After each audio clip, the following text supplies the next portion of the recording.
Hi, welcome to the Backyard Backpacking video series. My name's Chuck, and today we're going to be talking about one of the most vital aspects of a successful backpacking outing, and that is your clothing. So, the first principle that we want to adhere to when we're thinking about what we're going to wear on a backpacking trip is that cotton is the enemy.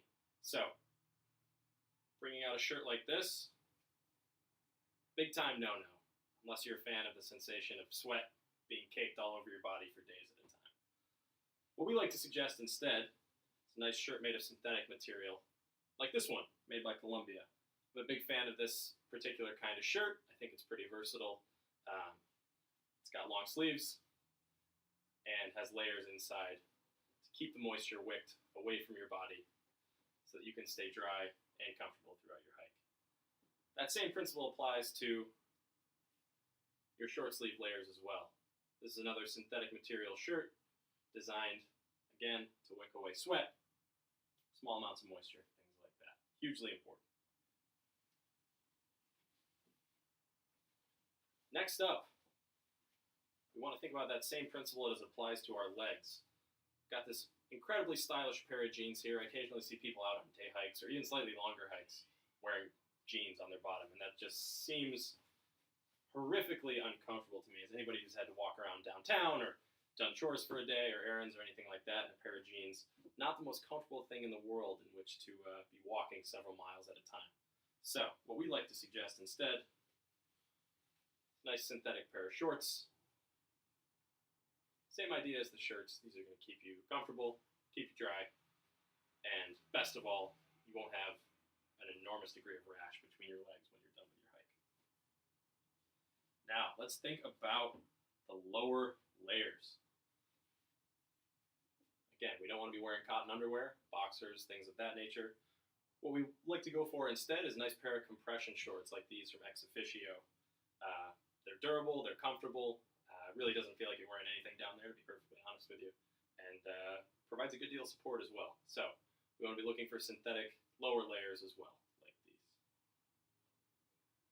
Let's think about footwear for just a minute.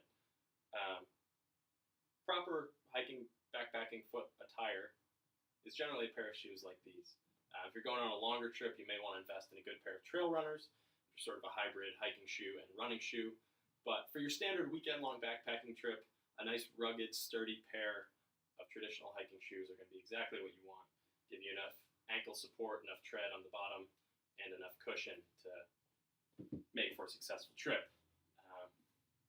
The opposite of that is these highly fashionable but wildly impractical bean boots, which are fantastic for keeping the rainwater off your feet, walking when you're going to the bus, going to the office, whatever, and terrible for keeping the blisters off your feet when you're going on a hike.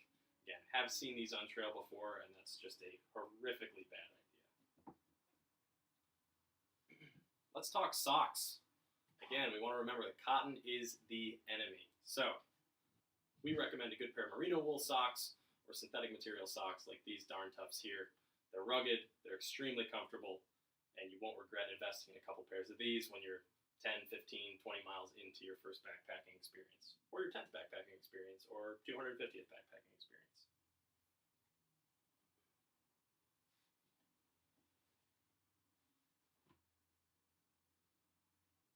Let's talk lower layers. Got a nice pair of synthetic long underwear here for those long, cold nights out on the trail. These could not come recommended highly enough.